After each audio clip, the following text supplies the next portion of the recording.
பரிசுத்த தெய்வம் நீரே.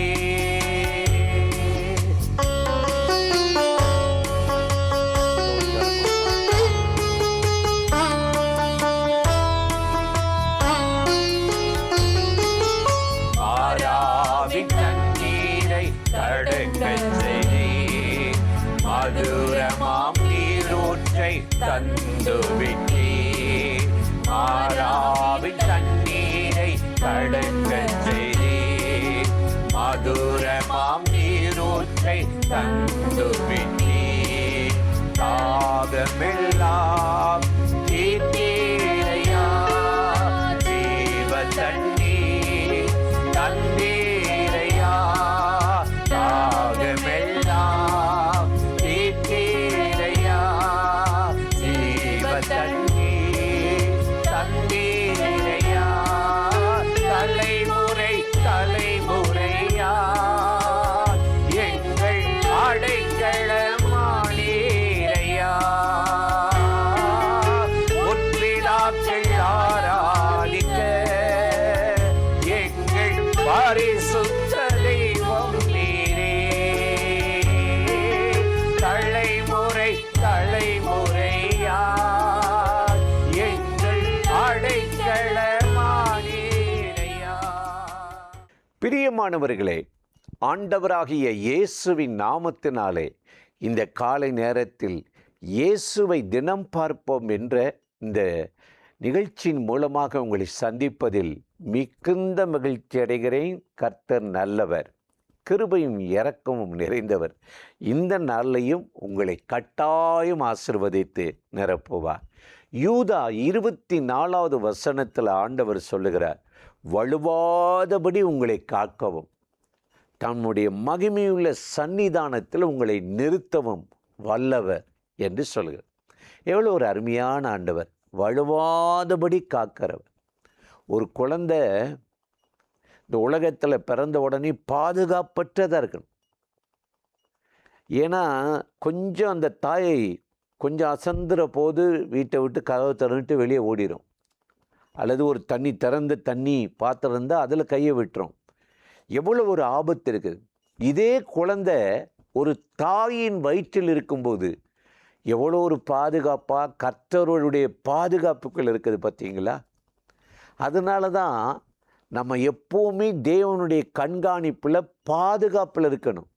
நமக்கு எந்த ஆபத்தும் தீங்கு வராது. கர்த்தருடைய பலத்த கைக்குள் அடங்கிருங்கள், ஏற்ற காலத்தில் உயர்த்துவார். இந்த அடங்கி இருக்கிறது, கைக்குள் இருக்கிறது, நம்ம காக்கப்படுகிறோம், பாதுகாக்கப்படுகிறோம். அதனால தான் வேதம் சொல்லுகிறது, வலுவாதபடி காக்கிறவர், கொஞ்சம் கூட பிசகாதபடி, வலப்பக்கமும் இடப்பக்கமும் சாயாதபடி, இந்த உலகத்தில் கரைபடாதபடி காக்கிற தேவன் நமக்கு ஒரு தேவன் இருக்கிறார். அதனால தான் வேதத்தில் சொல்லப்பட்டிருக்கிறது, கர்த்தர் இது முதற்கொண்டு உன் போக்கையும் வரத்தையும் காப்பார் என்று 121ஆம் சங்கீதம் 4-5 வசனத்தில் சங்கீதக்காரன் ரொம்ப அருமையாக சொல்லுகிறார். இன்றைக்கு காலையில் இந்த நிகழ்ச்சியில் இணைந்து இந்த வார்த்தைகளை கேட்கிற என் அன்பு சகோதர சகோதரிகளே, இன்றைக்கி நம்ம ஆண்டவர் உங்களை காக்கிறவர். எப்போ காப்பாரா? நீங்கள் அவரிடத்தில் உங்களை ஒப்பு கொடுக்கும்போது. ஈசாக்கை போய் பலிபீடத்தில் ஆபிரகாம் வைத்தான், ஒப்பு கொடுத்தான். அவரிடத்தில் ஒப்பு கொடுத்ததை இந்த நாள் வரை காக்க வல்லவர். அப்போ இதிலேருந்து நீங்கள் உங்களை ஒப்பு கொடுக்கணும். உங்கள் ஆவி, ஆத்துமா, சரீரம், குடும்பம், வேலை, எதுனால் இல்லை எனக்கு தெரியும், நான் சமாளிச்சிருவேன், நான் நடந்துருவேன்னா அப்புறம் முட்டி மோதிக்கிட்டு அடி வாங்கின பின்னாடி போய் ஒப்பு கொடுக்கக்கூடாது. அவரிடத்தில் ஒப்பு கொடுத்ததை அந்த நாள் வரை காக்க வல்லவர் என்று கர்த்தருடைய வேதம் ரொம்ப அருமையாக சொல்லுகிறது. இன்றைக்கு காலையில் இந்த நிகழ்ச்சியில் இணைந்திருக்கிற உங்களை கர்த்தர் உங்களை காக்க வல்லவராக இருக்கிறார். ஓசியா 12:13 வாசித்தா, இஸ்ரவேல் தீர்க்கதரிசியினால் பாதுகாக்கப்பட்டானாம்.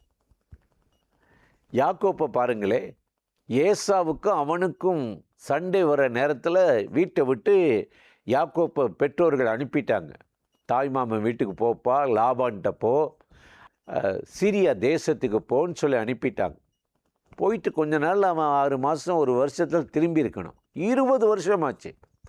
கல்யாணம் பண்ணிட்டு அங்கேயே செட்டில் ஆகிட்டு மாமனாருக்கு நல்ல பிள்ளை வாங்கிட்டு அவரை பணக்காரனாக்கி காலம்பூரம் போயிடுச்சு 20 வருஷம். எவ்வளோ வேதனை இல்லை? அப்போ அப்படிப்பட்ட நிலையில தான் ஆண்டவர் தீர்க்கதரிசியை கொண்டு எச்சரிக்கிறார். நீ எழுந்து பெத்தேலுக்கு போ, அதுதான் தகப்பனுடைய வீடு, உன் தேவனுடைய வீட்டுக்கு போ. சூழ்நிலை எல்லாம் மாறிடுச்சு. தேவனால் எச்சரிக்கப்பட்டானா. தாவீது நல்ல மனுஷன், கர்த்தருடைய இருதயத்துக்கு ஏற்றவன். ஒரு சின்ன தப்பு பண்ணி பாவத்தில் விழுந்தான். உரியாவை கொலை பண்ணி அவனுடைய மனைவியை அபகரிச்சிட்டான். கர்த்தர் நாத்தான் தீர்க்கதரிசி அனுப்பி அவனை எச்சரிக்கிறார். உடனே தன் தவறை கண்டுபிடிச்சு ஆண்டோடைய சமூகத்தில் விழுந்து தன்னை அர்ப்பணிக்கிறார். அது மட்டும் இல்லை, அடுத்து ஜனங்களை என்றார், யூதா கோத்திரத்தை என்றார். பெருமை. உடனே ஆண்டவர் காத்து தீர்க்கதரிசியை வச்சு எச்சரிக்கிறார். தீர்க்கதரிசினாலே காக்கப்பட்டான்னா என்னது? வேதம்தான். இந்த வேதத்தில் எழுதின ஒவ்வொரு வார்த்தையும் நமக்கு தீர்க்க தரிசனங்கள். வானமும் பூமியும் ஒளிந்தாலும் இந்த வார்த்தை ஒளிவதும் இல்லை அழிவதும் இல்லை என்று சொன்னார். இன்னைக்கு இந்த வேதத்தை படிக்கும் போதெல்லாம் நம்மளை எச்சரிக்குது, கண்டம் பண்ணுது, இதை விடுன்னு சொல்லுது, இது தேவனுக்கு பிரியமில்லாத காரியம் என்று சொல்லுது. அப்போ நம்மளை சரி பண்ணி கொண்டு வலுவாதபடி நம்மளை காத்து கொள்கிறோம். இதற்குத்தான் ஆண்டவர் நமக்கு கர்த்தருடைய வசனத்தை கொடுத்திருக்கிறார். தொடர்ந்து நீங்கள் வேதத்தை வாசித்தீங்கன்னா 1 யோவான் 5ஆம் அதிகாரம் 18 வாசித்தால், தேவனால் பிறந்த எவனும் தன்னை காத்து கொள்ளுகிறார். நம்ம மறுபடி ரட்சிப்பை பெற்று தேவனாலே நடத்தப்படும் பொழுது அவருடைய வித்து, வார்த்தை, ஜீவன், பரிசுத்த ஆவியின் அபிஷேகம் நமக்குள் இருக்கபடியால் பொல்லாங்க நம்மை தொட முடியாது. தேவனால் பிறந்த எவனும் தன்னை காத்து கொள்ளுகிறார். பரிசுத்தத்துக்கு ஒப்பு கொடுக்கிறான், ஆரோக்கியம் சுகத்துக்கு ஒப்பு கொடுக்கிறார். அப்போ ஆண்டவர் நம்மை வலுவாதபடி நம்ம ஆவி, ஆத்துமா, சரீரம், இந்த சரீரத்தை சாத்தான் தொடாதபடி, பலவீனம் அடையாதபடி இயேசுவின் இரத்தத்தினால நம்ம இரத்தம் சுத்திகரிக்கப்பட ஆண்டவர் நம்மை வலுவாதபடி காக்கிறார். அதனால தான் இன்றைக்கி நீங்கள் இந்த காலை நேரத்தில் உங்கள் பிள்ளைகள் வெளிநாட்டில் படிக்கலாம், அல்லது கணவன் வேலைக்கு போயிருக்கலாம். அங்கே இருக்கிற நாட்கள், சோதனைகள், போராட்டங்கள் எப்படி இருக்கணும் தெரியாது. எப்போ வருவார், என்ன நடக்குமோ, ஒரே பதட்டமாக இருக்கிறேன் அப்படிலாம் நினைக்கிற நீங்கள் அவரிடத்தில் உங்களையும் உங்கள் குடும்பத்தையும் ஒப்பு கொடுத்தால் அந்த நாள் வரை காத்து கொண்டு வலுவாதபடி உங்களை காக்கவும் தன்னுடைய மகிமையுள்ள சன்னிதானத்தில் உங்களை நிறுத்தி நடத்துவார். அந்த தேவாதி தேவனை நோக்கி நாம் இப்பொழுது ஜெபம் பண்ணி அர்ப்பணிப்போமா?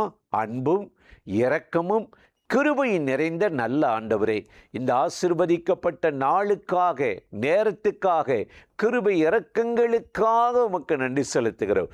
இப்பொழுது யாரெல்லாம் இந்த நிகழ்ச்சியில் இணைந்து இந்த வார்த்தைகளை கேட்கிறார்களோ அத்தனை பேர் மேலும் கர்த்தருடைய மகிமையும் வல்லமையும் கிருபை இறங்கி நடத்தட்டும்.